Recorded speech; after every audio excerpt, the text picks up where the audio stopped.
Today's most rewatchable scene presented by Blue Moon.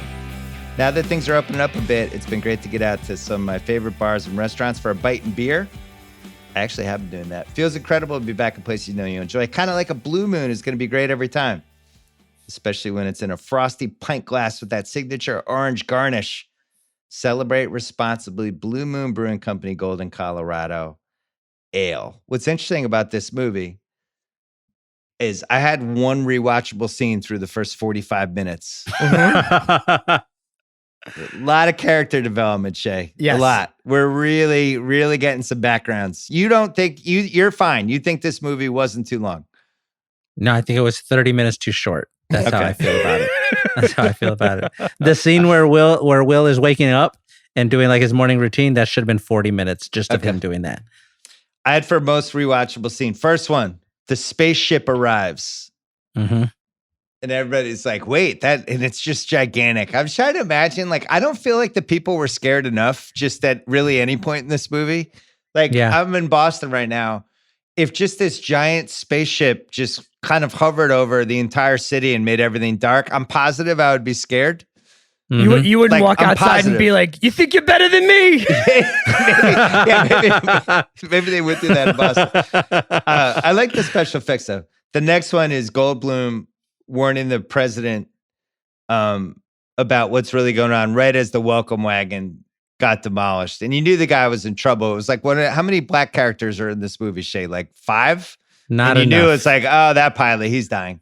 So the welcome wagon, which for some reason they're not scared enough either. Nobody's scared of this giant spaceship. It's very bizarre. One issue I have with this movie is that nobody ever questions the orders they're given. They're just kind of like, I guess I got to go fly up to this spaceship. Like, hopefully I can win with my small plane against this 15-mile spaceship. Next one I have for rewatchable, Time's Up. When the clock goes down, Goldblum says time's up.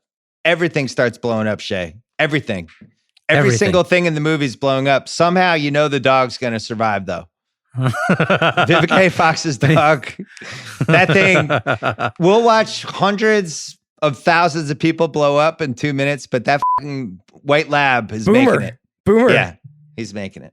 Next one is the aborted Air Force attack. Will Smith's just on fire. Oh, no, you don't shoot that brain shit at me. We get Harry Connick Jr. dies. Jimmy! We get the parachute move, and then we get him punching the alien. Welcome to Earth. Shea, I had this later. I'll do it now. Can aliens really get concussed like that? What's the ruling? If Will Smith punches you, yes.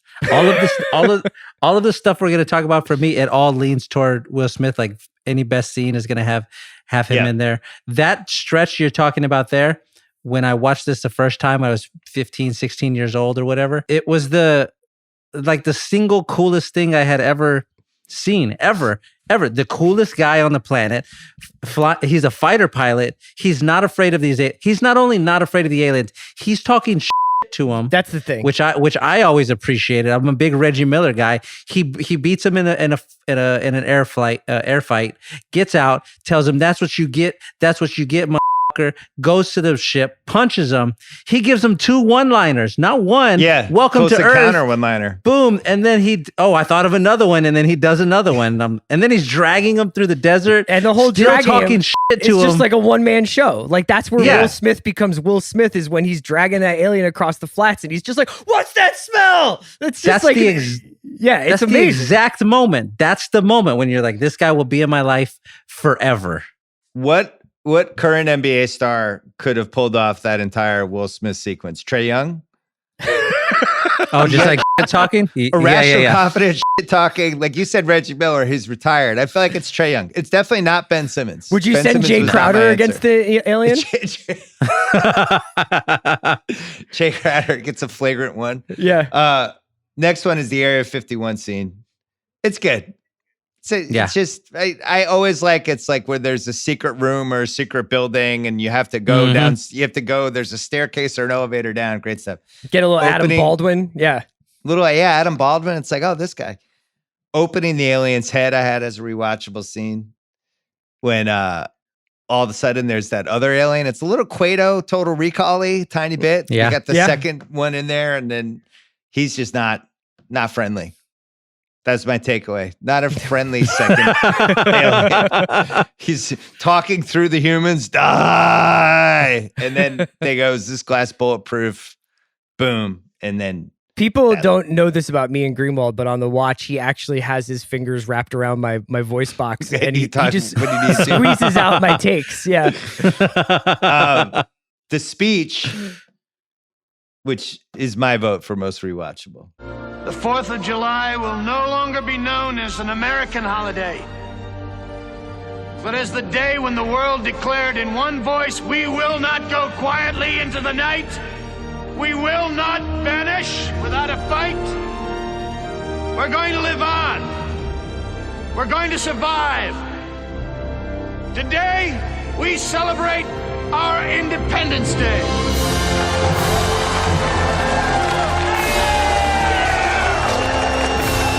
Pullman said basically they filmed it. They were going to edit the speech, but they had forgotten to do the final edits on it. So then Pullman just did it and it was written a little longer and he crushed it. And a lot of the first take of the speech is just what the movie is. And one of the things that they talk about is like when they're cutting around to the people watching it, their reactions are pretty genuine because they're in real life going like, oh, Bill Pullman's kind of killing this. So they're kind of like watching him in awe as he's doing it. And then they're reacting and they were smart enough to keep it.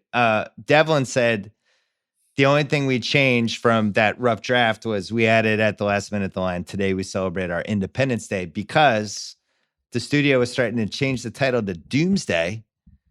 And we thought, let's get Independence Day into the speech. As you know, Chris, as I've said a million times, I love when the title is in the movie. But it's also when the title is in the movie and also the date of the movie's release. Like how it's the trifecta. they crushed it all the way across. 3 more rewatchable scenes. Will takes off in the plane and it accidentally goes backward, and we get him in Goldblum, and Goldblum's like, what the f***? He has to flip the direct. He flies out, and I just like being in the plane with those guys. No oops. Yeah. Quaid kills everybody. And then they nail the comeback landing. Great job. Great camera work. I like Will Smith and Jeff Goldblum. Jeff Goldblum, the only guy in Hollywood other than maybe Clint Eastwood who's as tall as Will Smith for the walk back. So it's not like a Manute Bol, Muggsy Bogues situation. They're smoking the cigars. We get the ladies running to them. It's like, I think Top Gun did it the best, but this is really, really way up there. Shea, do you have any other favorite? The good guys have landed, and now they're Shea being and I are going to agree that there is a one better spaceship landing good guys have returned to Earth moment. What is it? Armageddon? It's Armageddon. Is it going to say Armageddon? Yeah. Okay. Yeah. That's what I was going to throw out there. Give me that one too. It's like give us a fourth for Mount Rushmore. Well, it's definitely Armageddon, Independence Day, and Top Gun. That's 3. Shea, do you have another one? Of the good guys after they land? Coming back. I'm trying to think of like an airplane hijacking type movie. There's that. Maybe. All right. Well, somebody's got to make it now. You got to throw Captain Phillips up there. No, you don't. Captain Phillips. All right. What do you have for most rewatchable, Shea? I tipped my hand a little bit here with the Will Smith thing. That's going to be my pick because I just watching him in the desert is so much fun. It's like the one clip I can go from this movie and watch it on YouTube. Somebody did like a really great thing where because they happen separate from each other, but they take the air fight and then the desert scene and they stitch them together. So it's just like 1 3-minute video. You can watch just the Will Smith part, which I love. The speech is really great, but I treat the speech the same way I treat like the big reveal and Knives Out, where I can't only watch that. I have to watch everything leading up to it so that it feels how it's supposed to feel. So I can't just go watch the speech. But I do want to say the part where everything blows up, the first time you see it, especially, again, I was 15, 16 years old when this happens. I'm able to like watch on the screen and recognize the places that we're talking about. Yeah. I'm in high school. So I'm like, oh, the White House is like this sacred building where nothing bad can happen. And then you watch it explode. They do the White House, the Capitol building, Empire State Building, Statue of Liberty. And these are like places you recognize as a child. And it's so wild to watch them get blown up. That part, it was just like, holy shit. This is, I don't like you're pressed to the back of your seat in the theater watching this crazy thing happen. It felt real in that moment, you know? Yeah, it's the same thing. It's weird. It's now living in LA for a while. You recognize so much of the LA stuff when Vivica's trying to get out of LA. She's like stuck in that tunnel downtown when the flames come through and Boomer and her and Dylan go into the maintenance closet. But yeah, I think for me the rewatchable scene is still the speech. And it's both because of the speech. It's also because like right before that, he's like, I'm gonna fly a plane too, which is like, that's sick. The president is also going to fly. And then when he does this speech, it's just like, even last night, I watched this speech and I was like, I'm going to go pick up some litter. Like, I want to go contribute. I want to do something. Pick up some litter.